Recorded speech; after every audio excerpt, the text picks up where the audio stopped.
Scene होता 2 states बघताना, तिच्यात इंटर स्टेट होतं, याच्यात आम्ही इंटरकास्ट होतो. तो पिक्चर पाहताना आम्ही दोन्ही भडाभडा रडलो होतो शेवटचा सीन बघताना वगैरे. तो आमच्या दोघांचं तर स्वप्न होतं की तशा टाईपचं लग्न व्हावं आणि त्यात पूर्ण झालंय. 10 वर्षांची फार कडक तपश्चर्या होती की होईल की नाही, बट फायनली झालं. मी आनंदी विनंदी म्हणणार नाही, मी समाधानी आहे आता. फायनली खुश असं वाटतंय की बाबा झालं. मिक्स फिलिंग आहेत सगळ्या. आणि इव्हन लग्नाची पण सगळी जबाबदारी आम्ही दोघांनी घेतली. सगळं अगदी प्रत्येक गोष्टीपासून आम्ही दोघांनी ठरवलं होतं आणि तसं घडवलं. सो मी खूप समाधानी आहे.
मिक्स फिलिंग आहेत सगळ्या की मग सगळा भूतकाळ आठवतो सगळ्या गोष्टींचा, कसं आहे, काय केलं. लग्नाची प्लॅनिंग पण जवळजवळ 8-1 महिन्यापासून चालू आहे.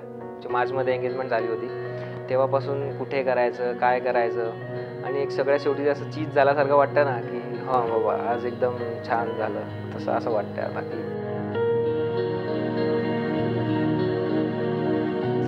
सो मी आणि सौरभ एकमेकांना 10 वर्षांपासून ऑलमोस्ट ओळखतो. मी बाटूला होतो कोकणामध्ये, लोणेला कॉलेज आहे. फर्स्ट टाइम आम्ही दोघे कॉलेजमध्येच होतो. तो सिनियर होता माझा. तिला फर्स्ट टाइम मी कॉलेजच्या स्टुडंट सेक्शनजवळ बघितलं होतं. तेव्हा ती ॲडमिशनच्या गडबडीत होती फार, इकडनं तिकडेच पळत होती फक्त. सो आमची जस्ट एक अशी नजरानजर झाली होती. त्याच्यानंतर असं वाटलं होतं की हीच ती असावी म्हणून. त्याच्यानंतर कॉलेजमध्ये मग असं म्युच्युअल फ्रेंड्स थ्रू मग आमच्या चिटचॅट वाढत गेल्या. त्या टायमाला व्हॉट्सअप वगैरे काही नव्हतं. मग मी भरपूर मेसेजचे पॅक मारायचो तेव्हा, आणि आम्ही टेक्स्ट मेसेज खेळायचो. जेव्हा तरी मला विचारलं होतं तेव्हा माझ्या मनातून हो होतं, पण तरी मी घाबरले होते की हा माझा सिनियर आहे आणि काहीतरी लोकांना सांगत फिरेल अँड ऑल, म्हणून मी त्याला काही बोलले नव्हते. तो दिवस माझ्यासाठी फार म्हणजे असा मी घाबरलो होतो त्या दिवशी थोडासा. आम्ही दोघेजण रोज मेसवर जेवायला एकत्र जायचो आणि त्याला 2 दिवस प्रोजेक्टमधून कामातून वेळच नाही मिळाला, त्यामुळे तो मला 2 दिवस भेटला नव्हता. सो ज्या दिवशी भेटला त्या दिवशी तो खूप असा रेस्टलेस होता. मला म्हणत होता मला तुला काहीतरी सांगायचं आहे. सो मी तेवढी हुशार आहे, मला माहिती आहे त्याला काय सांगायचं आहे, पण मी पण भाव खात होते. मी काहीच सांगत नव्हते की हां ठीक आहे नंतर बोलू, म्हणजे मी असं होतं की हां बघूया असं वगैरे. मला 2च गोष्टींची भीती होती. पहिली गोष्ट म्हणजे एक तर ती बोलायचं बंद करेल, आणि दुसरी म्हणजे जर तिला नाही आवडलं तर. दुसरी गोष्ट होती की नंतर कॉन्टॅक्टच नाही ठेवणार. जर नंतर कॉन्टॅक्टच नाही ठेवला तर मग नंतर पुढे काहीच नाही होणार. सो मग मला नंतर तो म्हणाला की नाही आपण थोडंसं वॉक घेऊया. मग आमच्या इथे गार्डनच्या इथे मी वॉक घेत होतो. सो फायनली मग म्हटलं तर खूपच ताणते मी. मग मी त्याला विचारलं की काय बोलायचं आहे तुला. मग तो म्हणाला की तू वेगळं मानून घेऊ नको, माझ्याशी फ्रेंडशिप तोडू नको अँड ऑल. ते जे कॉलेजचे स्टेटमेंट्स असतात तसं काही. 23 ऑक्टोबरला मी तिला प्रपोज केला होता, जस्ट आय लाईक यू म्हणून. त्याच्यानंतर पण तिने मला काही रिस्पॉन्स नव्हता दिला. सो त्याच्यानंतर मग मी त्याला 15 दिवस काहीच हो नाही काहीच बोलले नाही, काय माझ्या मनात धाकधूक होती आणि जर लोकांना अजून काही सांगितलं तर. त्याच्यानंतर 9 नोव्हेंबरला तिने मला की आय लाईक यू म्हणून पण पाठवलं होतं तिने. तेव्हा तो सगळ्यात जास्त महत्त्वाचा दिवस होता माझ्यासाठी. मग शेवटी 15 दिवसांनी मी त्याला मेसेजवर बोलले की मी तुला हो बोलते पण तू कोणाला सांगू नकोस. आणि मग नंतर सुरू झालं. मग आम्ही कॉन्ज्युरिंग बघायला गेलो आणि मग तेव्हापासून सुरू झालं आमचं. ती थोडीशी चिडचिडी आहे, पण ठीक आहे चालतं. पण ती मला भरपूर सांभाळून वगैरे घेते. कधी कधी वागतो मी वेंदळ्यासारखा.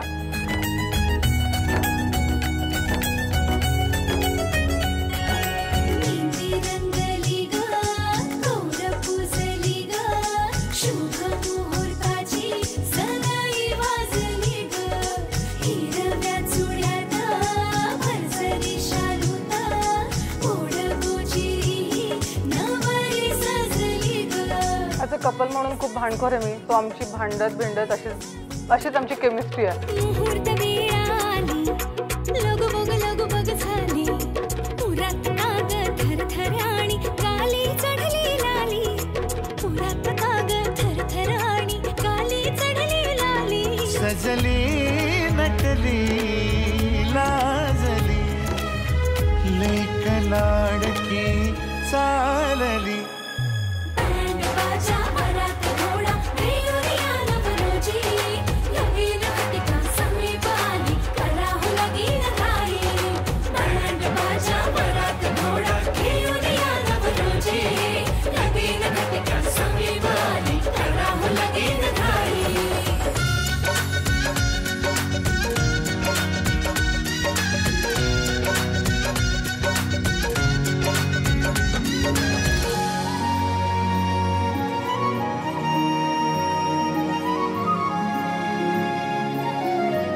सगळ्यात बेस्ट थिंग जेव्हा तिने मला हो म्हटलं होतं.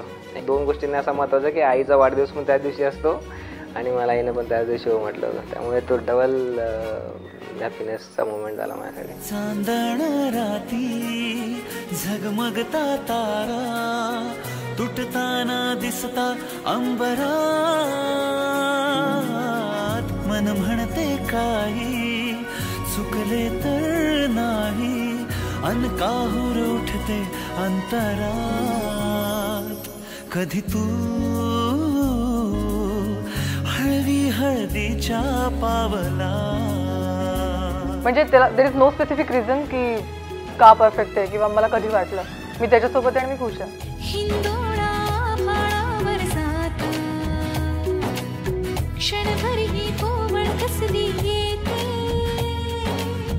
हाती दे हात तुझा ग आता,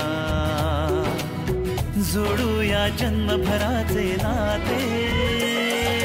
चल चालू सप्तपदी, सोडून या शंका सारी, आणि मी सर्व. आणि मला माहिती ती मला सांभाळून वगैरे घेईल. चिडचिड करेल त्याच्यात काही वादच नाही आहे, किंवा भांडणं करेल त्याच्यात पण काही वाद नाही, बट ती मला सांभाळून गेली एवढं नक्की.